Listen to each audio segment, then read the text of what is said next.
serving life. All right, ladies and gentlemen, our next session is on PCOS and infertility, which is a growing prevalence in India. We will have some of these experts who will highlight. All right, we'll just take a moment. I'll take that forward. We will have some experts who will be giving us vital points regarding the fertility and associated issues. I will be taking the conversation forward. We'll just take a few minutes while I introduce the guests who will be taking us through the PCOS journey. We have Dr. Shivani Sachdev with us, Dr. Shivani Sachdev Gaur, the founder and of SCI Healthcare, SCI Hospital. Dr. Shivani has helped thousands of couples to achieve parenthood in the past 14 years, and her team is actually one of the largest and most experienced IVF consultants in India. May I have Dr. Shivani on stage, please?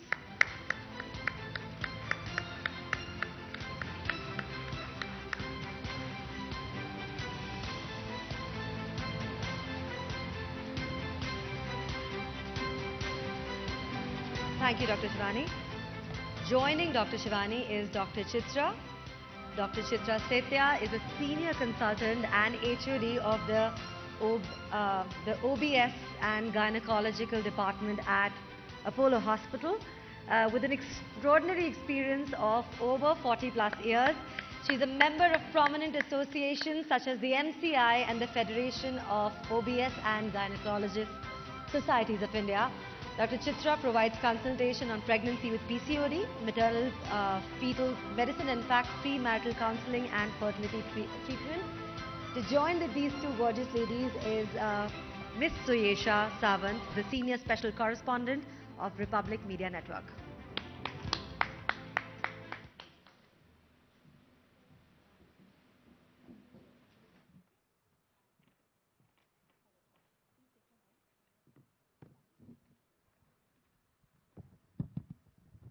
All right, very good afternoon to you all, and we've had some very interesting sessions since morning.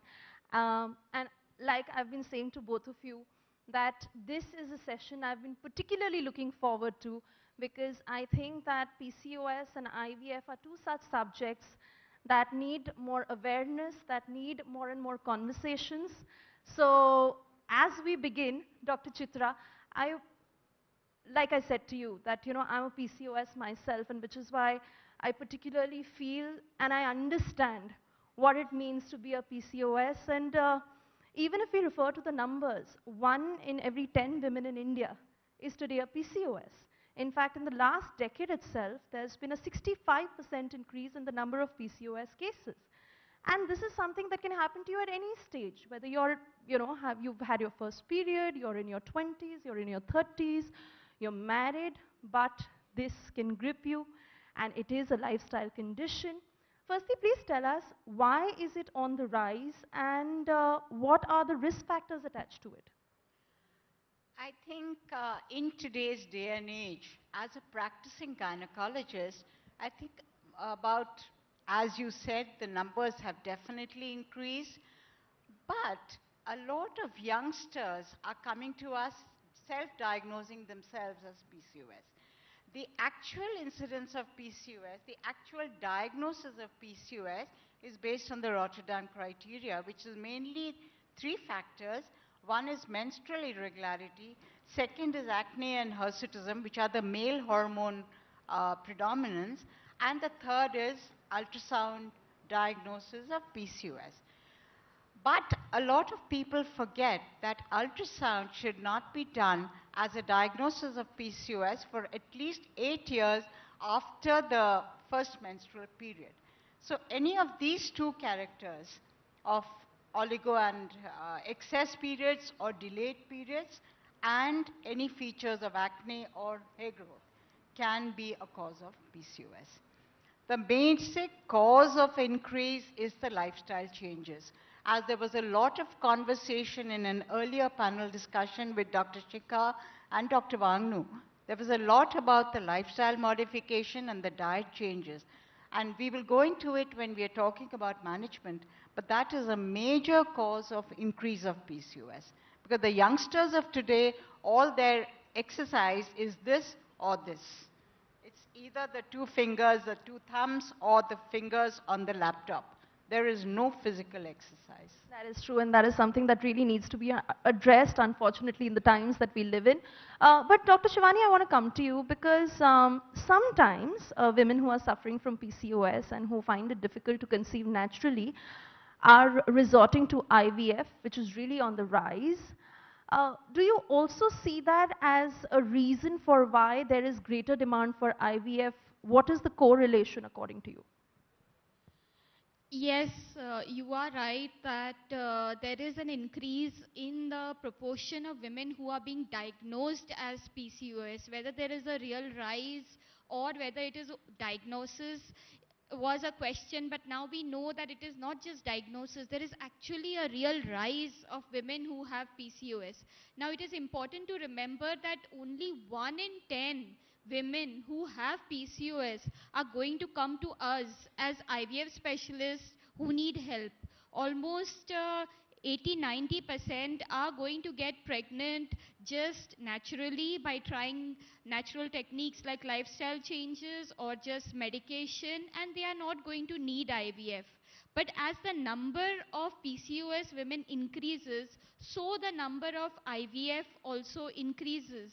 So we are seeing almost 30% of cases. If we are doing 2 lakh plus cycles in India today, 2 to 2.5 lakh IVF, 30% of these are women who have problems with ovulation, in which PCOS is probably the first diagnosis.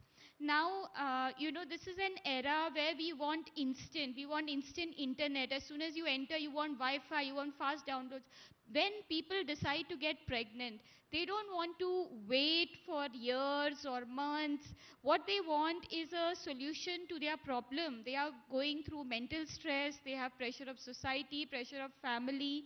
So somewhere also this societal norm comes into the picture where women want a faster solution, and that is where PCOS IVF comes in the picture for PCOS. Also, don't forget that although it is one of the last options for fertility treatment, but it is one of the safest options, because women who are trying with PCOS to get pregnant, they can have serious problems like multiple pregnancies. They get pregnant with twins, triplets, they have higher rates of miscarriages, they suffer a lot of complications. So somewhere in this picture, IVF with giving a single pregnancy, single transfer, has made it a little more safer also for these women to have babies.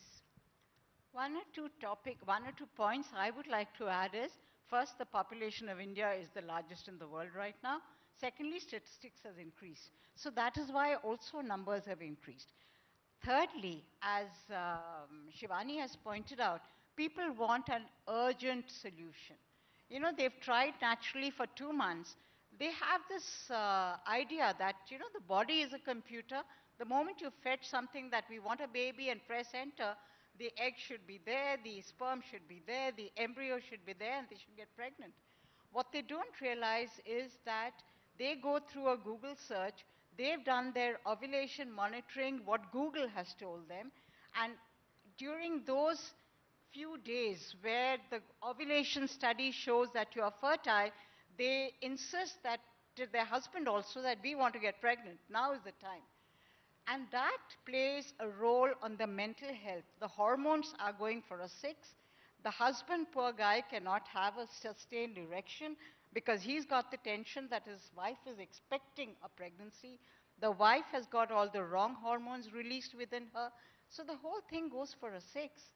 So that also comes into the Right, picture. and as we are talking about the changing trends, these days for women, their careers take a huge precedence, and rightly so. But that in turn has an impact on their personal lives, where most women, especially in urban cities that we see, land up getting married in their 30s, sometimes, wanting to go in for a pregnancy in their mid-30s, and that can have an impact on their fertility. Again, I say that IVF gaining so much importance and a greater demand that it sees in India now. Is that also a reason? Definitely. Corporatization has been talked about in the previous thing as far as cardiac problems are concerned, as far as lifestyle modification is concerned, and that plays a definite role in fertility. One of the two partners is traveling. So they're hardly together for maybe 2 to 3 to 4 days a month. And secondly, they come back late and they have to go back to work or they're working late. So that is not the time to have sex. So they actually don't interact with each other during the fertile period. So this definitely plays a role. And after 30, when they get married, they are almost at the peak of their careers. So that is the time they don't want a pregnancy. So they delay their pregnancy and they don't realize that the follicles a woman is born with, those follicles are, whatever she's been born with, they are not going to increase. They are decreasing with every menstrual cycle they have. And after the age of 35, the follicles, the number of follicles have decreased to an extent that fertility does come down. So definitely corporatization, not living together, not having sex at the right time, all that plays a role. Just to add to your point, and again, I say, Dr. Shivani, that the corporate culture isn't forgiving in any which way. Your lifestyle goes for a toss, there are disrupted sleep cycles, you're eating at odd hours, and all of that has an impact on your fertility again. And I'm not just referring to women, but I'm also referring to men. A lot of the youth also tries to cope with that stress and resorts to smoking. Then again, an adverse effect. But these are the times we are living in, and we have to work around it. How do we consciously make changes in the given circumstances? You're so right. Google, Facebook, Apple, so many big corporates, they made absolute headlines when they said that at the age of 30, our women employees are going to have a benefit of $20,000 almost so that they can freeze their eggs. We want to level the playing field. Women and men are going to be on the same playing field. What happened then was that women became more aware that okay, there is a biological clock, we can freeze our eggs, we can preserve our fertility. Maybe the culture now is to have babies at a later stage when we are financially stronger, where there is no pressure that at 20 I have to get married and 22 I have to produce a child. So all those cultures are completely undergoing a sea change. Not only that, but you see, life expectancy is rising. When life expectancy rises, we want to have a family. Women are surviving cancer, surviving breast cancer, surviving strokes, surviving all these medical conditions because of better medical care. So then the fertility issue comes into the picture, where these women also want to have children. And that is where all the IVF adds into the picture. The most honest and the most balanced opinion that we can give our patients is, as Dr. Chitra said, you are born with a limited number of eggs. Use them in the best time that nature has given you, which is less than 35 years of age. At least have a one-child family by then, because family is a basic unit of our society. Every cell in our body wants our own child. We don't want to go for donor eggs. We don't want to go for surrogacy. We want to have our own child. So less than 35, remember, is the most positive thing you can tell. And lifestyle, maintain a healthy lifestyle. In India, we really need to incorporate fitness into our lifestyle. And then you will really not need to see a fertility clinic ever in your life if you follow these simple principles. Dr. Shivani, again, talking about the rising tide of IVF in India. And it has literally reached a level where, if you drive through one of the important roads in Delhi, you will find close to 7 to 9 IVF centers on the left and right of the road. So I want to talk about the Indian-centric market, factors that are driving its growth, and what are the potential challenges. You rightly said 7 to 9. You know, when we get an email, there are 133 people copied only in the city of Delhi. So it is not just 7 to 9, it is almost 133 here itself. So what happens is that as women are getting educated and they are becoming career conscious, they are probably postponing their childbearing, and because of that, with advancing age, they need help to get pregnant. Then they see all these celebrities, millions and millions of followers. They are easily having babies irrespective of their age. They have a career, they do so many movies, and then suddenly they're having 2 children, 3 children. So people think, oh, it is quite normal. But it is not. You don't know behind the scenes that after 35 your age is declining, your fertility reserve is declining. You need IVF. So number one is that the demand has to be there. Only then the supply comes.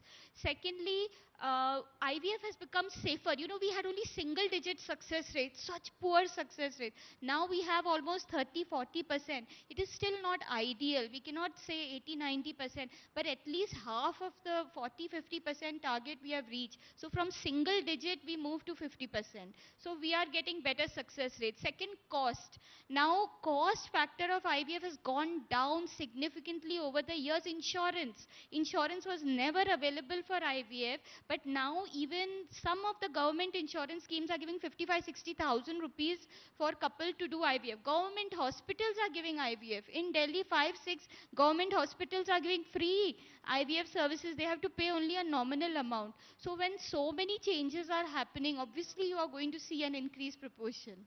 Uh, yes. This is actually more in the metros, because here the girls are more career oriented and everything.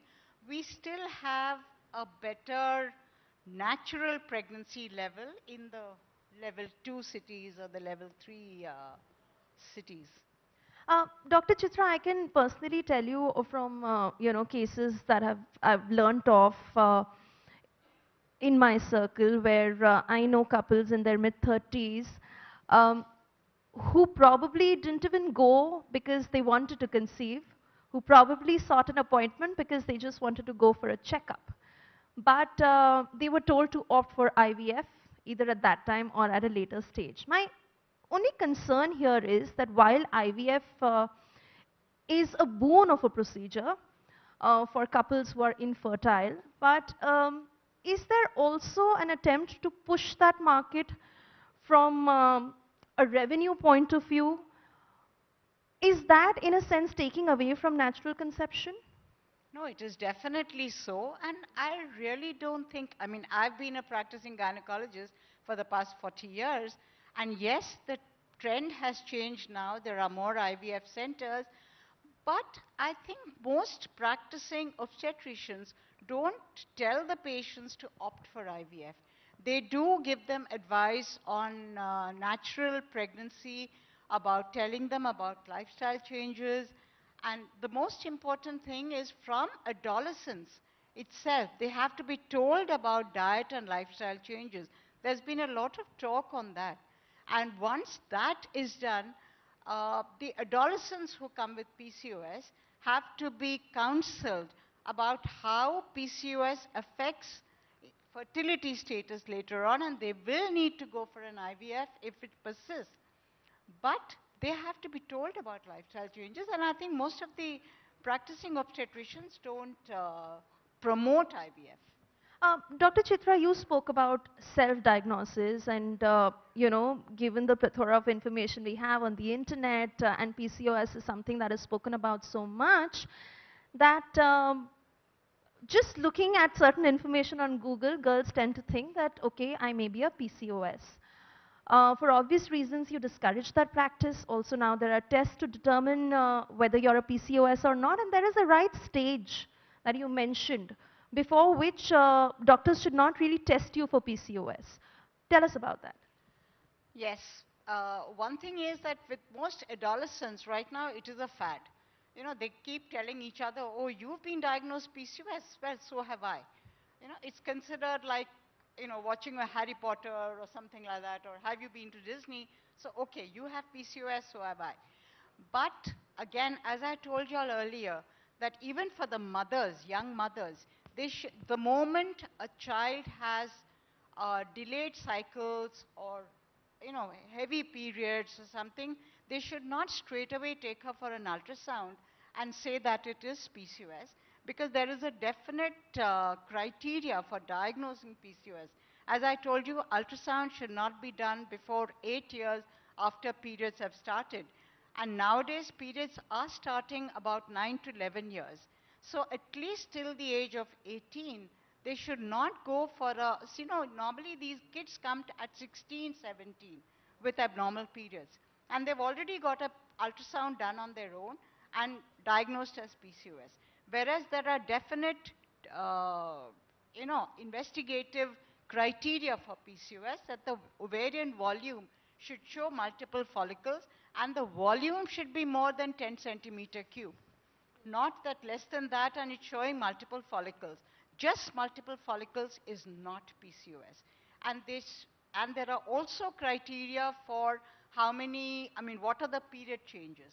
Like in the first 2 years after periods have started, even if the girl is having maybe about 3 cycles a year, it's considered normal. After 3 years, if she's having less than 8 cycles per year, then it is considered abnormal. And after that, then yes, if the cycle delays more than 35 to 45 days, then it is considered PCOS, along with some hair growth and severe acne and things like that. Again, Dr. Shivani, we are seeing a changing India, especially in the metros. Women are financially independent. They live life on their own terms. And we see an increasing trend in the number of single women now wanting to freeze their eggs and also wanting to opt for IVF to get pregnant. Do you see that very significantly in India? And where do you think we are headed um, in the next decade as far as this particular direction is concerned? uh, we are seeing more of the non-conventional family, whether it is a single man who wants to have children or it is a single woman who wants to have children. And as you rightly pointed out, there is some independence now for women with their education and their career. Maybe they haven't found Mr. Right, or because of some other considerations, they want to have a family, but they are not okay with having a husband or just haven't found the right partner. So we are definitely seeing more of single women coming to us. Secondly, I don't know if you know, there is a new law now which has come because the cases were rising. So the government has made a law which came about 2 years ago, that single women in India are allowed to have fertility treatment. So now it has been made legal that they are approved to have. However, the same right is not there for single men, unfortunately, because they will need surrogacy to have a child, and surrogacy is not allowed in our country for single men, although they are allowed to adopt according to the CARA rules and regulation. So earlier there was only adoption option, but as I told you, the desire to have your own biological child is so strong in us that now under the new law also this has been made legal.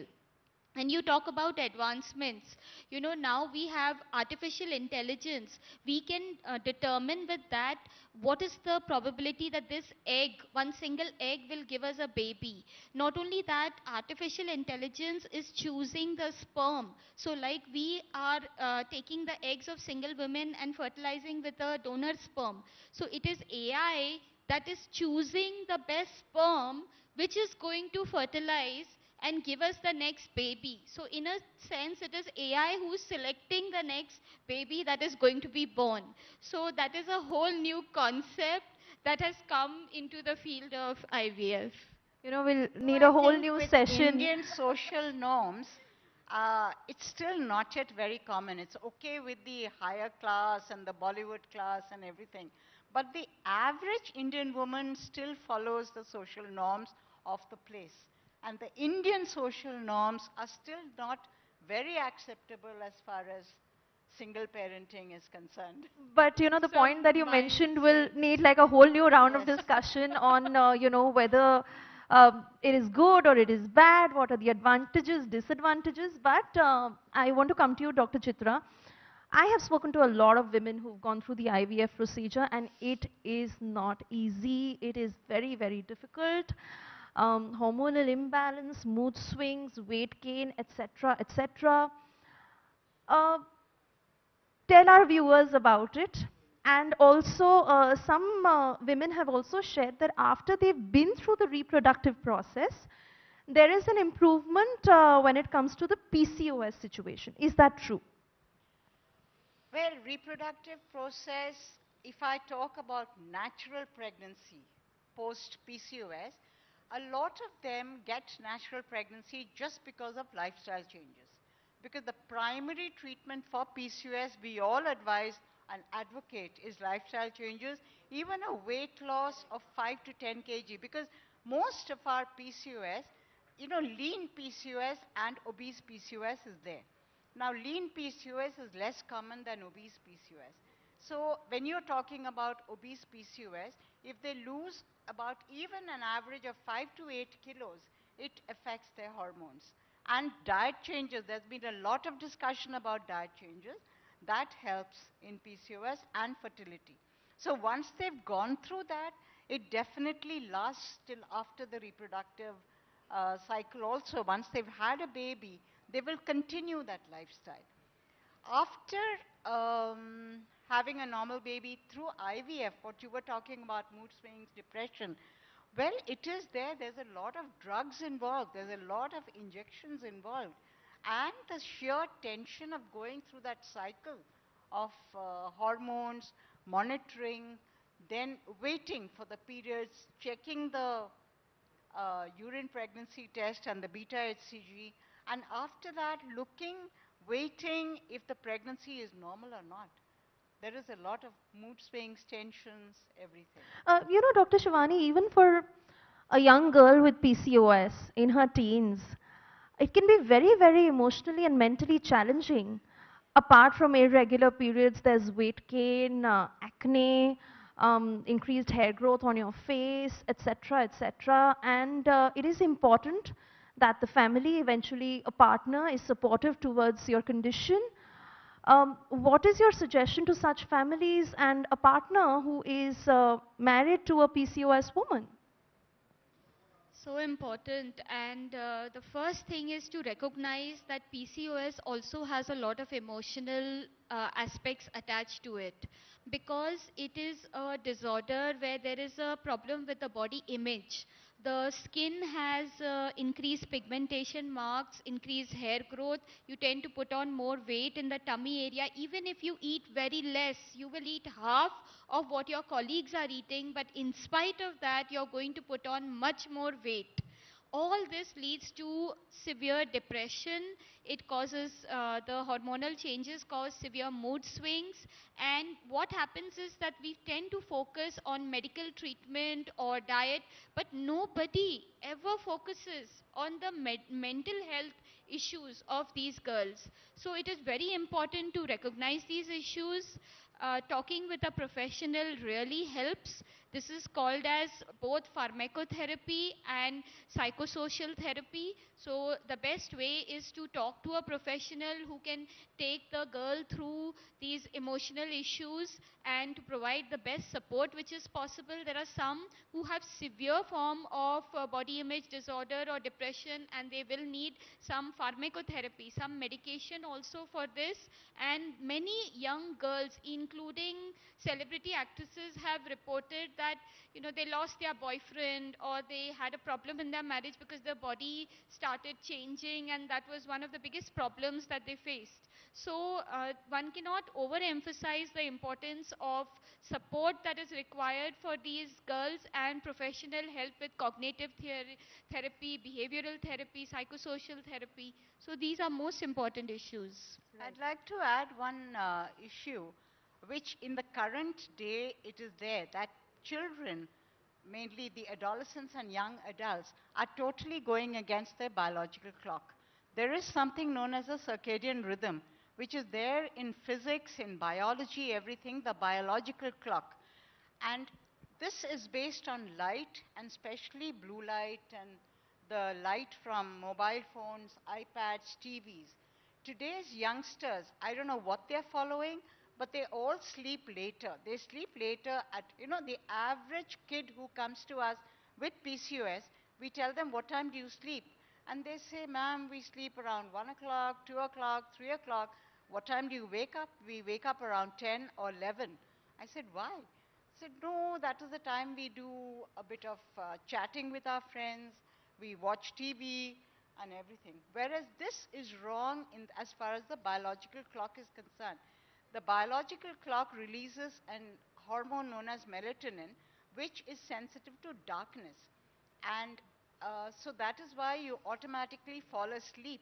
And this is maximum between 8 and 12. So that is the best time to sleep. And that is the time your body needs sleep to react and to repair itself. After all, the body cannot be continuously working. And morning from 5 a.m. to 9 a.m. is the best time as far as the metabolic system of the body starts getting active and works. Now, when this is altered, ultimately this leads to a lot of hormonal disturbances, and this affects a lot of things. So all the hormones get disturbed, which includes fertility, which leads to hypertension, which leads to diabetes, which leads to mood swings also. And as we wrap this conversation, I want to address the elephant in the room, which we keep saying is stress, stress, stress. And as much as we talk about stress management, it is the most difficult thing to do.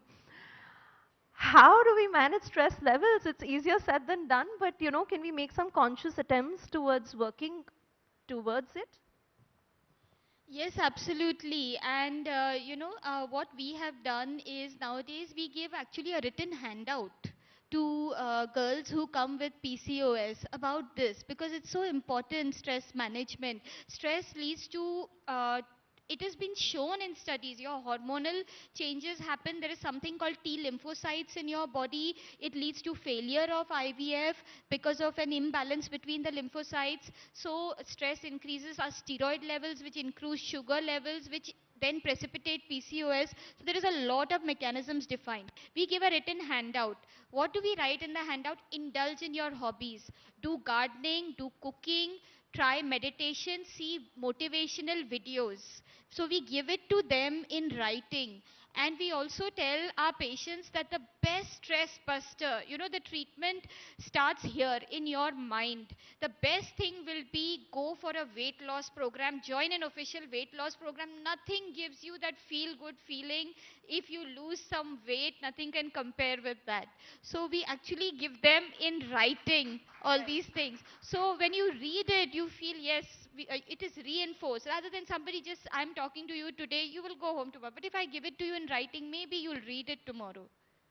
We try and do a bit of counseling with our youngsters to tell them to start exercising and again follow their hobbies. And we tell the parents also don't keep, pressing the children on you're not losing weight, what are you doing, why are you eating this and everything. And we give them a counseling session on even diet. We don't tell them go on a diet. We tell them eat normally, and they are all into junk food nowadays. We tell them, okay, you can have junk food. Make it 2 cheat days in a week. The rest of the 5 days, try and follow the normal ghar ka khana. You don't gain weight with normal ghar ka khana. And we tell our mothers, please don't keep getting after the kids. We have counseled them. They will follow it. Because when they understand, they will follow it, the power of the mind. Absolutely. Power of the mind. Thank you so much. And it's been extremely informative. I know we are slightly short on time. I Yeah. don't know if any women particularly have a question, but can we take one question? They've passed on the mic. They passed on the mic. Yeah. Hello. Hi, Dr. Chitra. I wanted to ask you, there are a lot of girls who take medication for PCOS. Does it, for over a long period of time, continuing with one medication, does it have any side effects? And what kind of side effects? Do they have difficulty in pregnancy later on, or what is it like? See, again, as I told you, the first line of treatment is lifestyle and diet. Second line of treatment is lifestyle and diet. Third line of treatment is that.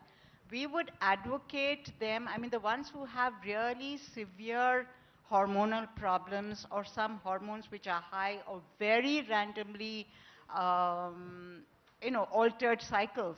We do give them hormones to regulate their cycle, to decrease their weight, to decrease the acne and hirsutism for maximum about 1 to 2 years. And after that, meanwhile, they introduce their lifestyle management.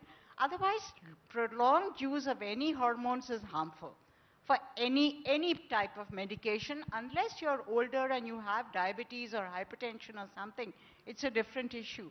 But all these medicines should be given for a short period. Meanwhile, they introduce diet and lifestyle modifications so that that takes over. So there is no cure for PCOS, but there is treatment.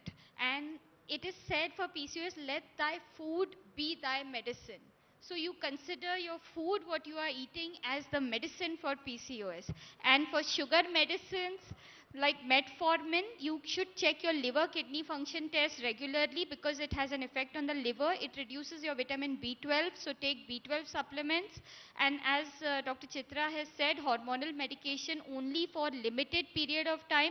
But remember, PCOS has some serious consequences like heart attack, stroke, endometrial cancer. So you should not let it go untreated or undiagnosed.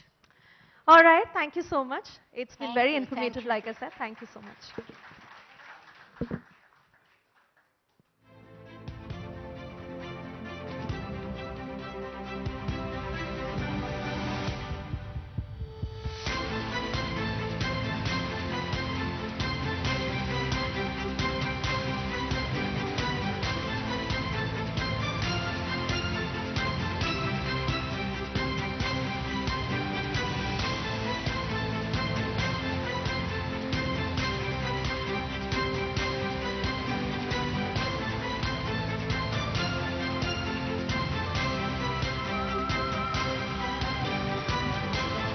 All right, ladies and gentlemen, thank you for your prolonged attention. This conclave has truly been fruitful for a lot of us with the kind of information that we're receiving from the experts of the country. Our next session is going to begin, ladies and gentlemen, and this one is on chronic lung diseases. The preventive therapy that is aimed to give an overview for the lung function, the tests for an early detection of lung diseases and how they can be applied. I would now like to invite on stage Dr. G.C. Khilani, Chairman, PSRI, Institute of Pulmonary Critical Care and Sleep Medicine. Mr. Khilani, Dr. Khilani has had 40 years of experience in his field, and he's also the Chairman for Credential Committee of the Indian Society of Critical Care Medicine, along with being a member of the governing body of the Indian Chest Society. Dr. Khilani.